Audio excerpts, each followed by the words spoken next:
Hello दोस्तों, कैसे हैं आप सब। आज की हमारी कहानी है रिश्ता। अगर अच्छी लगे तो चैनल को लाइक शेयर और सब्सक्राइब करना ना भूलें। जी शगुन का रिश्ता कानपुर से आया है, आप जरा छानबीन कर लोगी। निशा ने अपनी ननद रेखा से पूछा। अरे इसमें पूछने की क्या बात है, अपनी लाडो के लिए तो उसकी बुआ हमेशा तैयार है। कल ही सब पता करके बताती हूँ, रेखा ने जवाब दिया। अगले 2-4 दिनों में ही रेखा लड़के वालों का पूरे खानदान की जन्मपत्री लेकर निशा के घर पहुंच गई। उसने बताया, लड़के की माँ बहुत दबंग और तेज तर्रार किस्म की महिला है। 3 बेटे हैं, पर सब के सब एक दूसरे से बढ़कर श्रवण कुमार। मजाल है जो माँ की मर्जी के बिना सांस भी ले सकें। लड़के के पिता बहुत पहले गुजर चुके हैं, माँ ने ही पाला पोसा है। तीनों बेटे अच्छी नौकरियों में लगे हैं। एक बहन बहुत सड़चड़ी नकचड़ी है, घर में सबसे ज़्यादा उसी की चलती है। हालांकि उसके पति बड़े सरकारी अफसर हैं, फिर भी अपने ससुराल से ज़्यादा अपने मायके में पड़ी रहती है। बूढ़ी दादी है जो एक तरफ पड़ी रहती है, जो अपने दिन काट रही हैं। पैसों की कमी नहीं, पर रिमोट माता जी की हाथों में है, वही चलाती हैं। मतलब कि एक भी प्लस पॉइंट नहीं। पर हमें क्या लेना, शगुन को कौन सा उनके साथ रहना है। विशाल तो सरकारी नौकरी में है, वो तो पोस्टिंग पर उसके साथ ही रहेगी। कभी कभार छुट्टियों वुट्टियों में ही होली दीपावली आएगी तो 2-4 दिन तो एडजस्ट कर ही लेगी, अपना घर है। बाकी भी सब ठीक ठाक ही है, निशा ने रेखा को समझाया।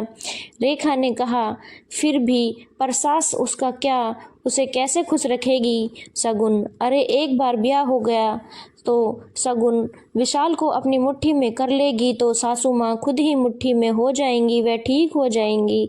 वही होगा जब मियाँ बीवी राजी तो क्या करेगा काजी, के कान में फुसफुसाकर निशा ने कहा। पास बैठी शगुन उन दोनों के वार्तालाप सुनकर अलग ही झंझावत से गुजर रही थी। उसे ससुराल एक होवा सा लग रहा था। वैसे ही दादी बार बार टोकती है, ऐसे पहन, यहाँ मत जा, जोर से मत बोल, वगैरह वगैरह कहकर जोर देती है। ससुराल जाएगी तब पता चलेगा, जब सास चोटी पकड़कर खबर लेगी। दिन रात शगुन का मन अजीब सी उपाहो में रहता। उसे आगे की जिंदगी ब्लैंक सी लगती। पता नहीं अच्छा होगा या सब कुछ बुरा, ससुराल अच्छा होगा या मायके की जिंदगी।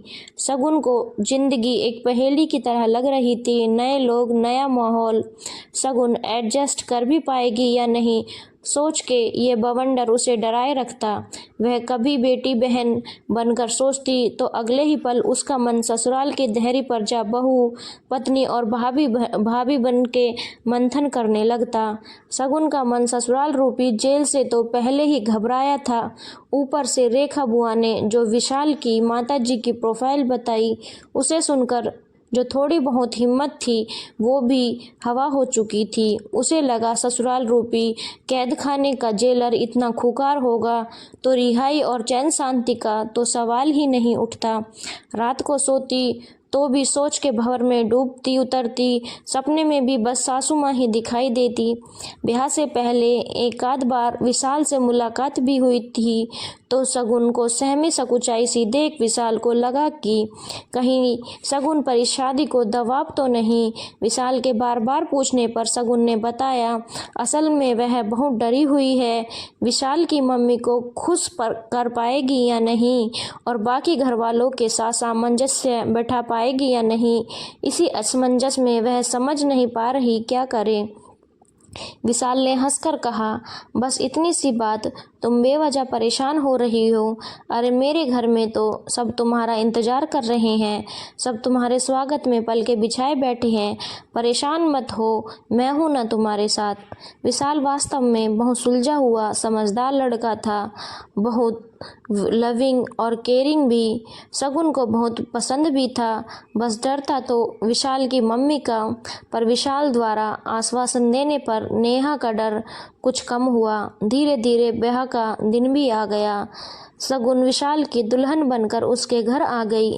ब्याह के पहले ही दिन से उसने देखा विशाल के घर वाले बहुत खुले विचारों के हैं, सबको प्यार और सम्मान देने वाले थे। विशाल की बहन सना भी नई नवेली भाभी के इर्द गिर्द चक्कर काट रही थी, बार बार उससे पूछ रही थी उसे किसी चीज़ की ज़रूरत तो नहीं, उसकी छोटी से छोटी ज़रूरत का ख्याल रख रही थी।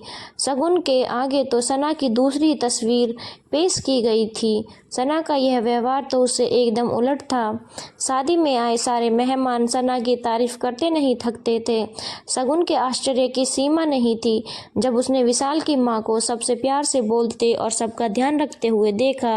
वे बहुत मृदुभाषी, सौम्य और सलीके वाली महिला दिखी। शगुन ने देखा उसकी सास और जेठानियों को देखकर यह नहीं पता चलता कि वे सास हैं या माँ बेटी।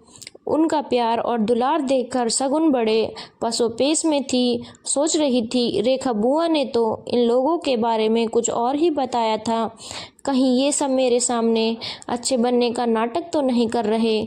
दूसरे ही पल वह अपने नकारात्मक विचारों से उबर सोचने लगती है, नहीं कोई दिन भर मुखौटा चढ़ाकर थोड़ी ही रह सकता है, ये लोग हैं ही बहुत अच्छे। शगुन बार बार भगवान को धन्यवाद करती रही, कहीं रेखा बुआ के कहने में आकर मम्मी पापा विशाल से रिश्ते के लिए मना कर देते तो, और बाद में इन सब के बारे में पता चलता तो कितना पछतावा होता। शगुन ने तय कर लिया जब वह पग फेरे के लिए अपने माँ बाप के घर जाएगी तो रेखा बुआ से जरूर पता करेगी उन्होंने किससे पता करवाया था जिसने विशाल और उसके घर वालों की इतनी बुराई की थी। शगुन ने सोचा जरूर बुराई करने वाले का कोई अपना स्वार्थ रहा होगा, तभी इतने अच्छे लोगों के बारे में इतना नकारात्मक बयान दिया। उधर शगुन के घर वाले विशाल की माँ की तरफ से बहुत डरे हुए और चिंतित थे, यह सोचकर कि शगुन कैसे उनको झेलेगी, पर उनके आश्चर्य का ठिकाना न रहा जब शगुन ने वापस आकर विशाल और उसके परिवार की तारीफ के कसीदे पढ़े।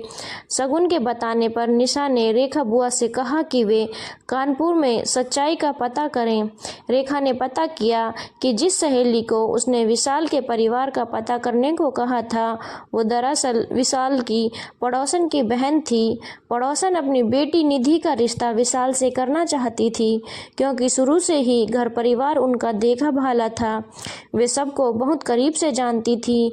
उनकी बेटी को ऐसा घर वर मिल जाए तो बेटी की किस्मत ही खुल जाए। पड़ोस में रहने की वजह से निधि की आदतें और लक्षण सबको पता थे, इसलिए विशाल के घर वाले निधि को बिल्कुल भी पसंद नहीं करते थे। इसी वजह से रेखा की सहेली ने विशाल और उसके परिवार की जमकर बुराई कर दी ताकि विशाल को कोई अच्छी लड़की ना मिले तो शायद उसकी बहन की बेटी का ब्याह विशाल के साथ हो जाए। शगुन के माँ बाप अगर रेखा की सहेली की बातों में आकर शगुन का रिश्ता विशाल से ना करते और बाद में उनकी अच्छाइयों का पता चलता तो उन्हें जिंदगी भर इतना अच्छा रिश्ता नहीं मिलता, वह इतना अच्छा रिश्ता हाथ से निकल जाने का मलाल रहता। अक्सर शादी ब्याह के मामले में ऐसी बातें देखने सुनने को मिलती ही हैं। बेहतर होता है सही तरीके से सही व्यक्ति से छानबीन करना और सुनी सुनाई बातों पर विश्वास न करना। जिंदगी में ऐसे हादसे से दो चार होना ही पड़ता है। ये तो उस पहेली की तरह है, किसी ने विवेक से सुलझा लिया, किसी ने कान का कच्चा होकर गवा दिया। धन्यवाद दोस्तों, अगर आपको कहानी अच्छी लगी हो तो चैनल को लाइक शेयर और सब्सक्राइब करना ना भूलें।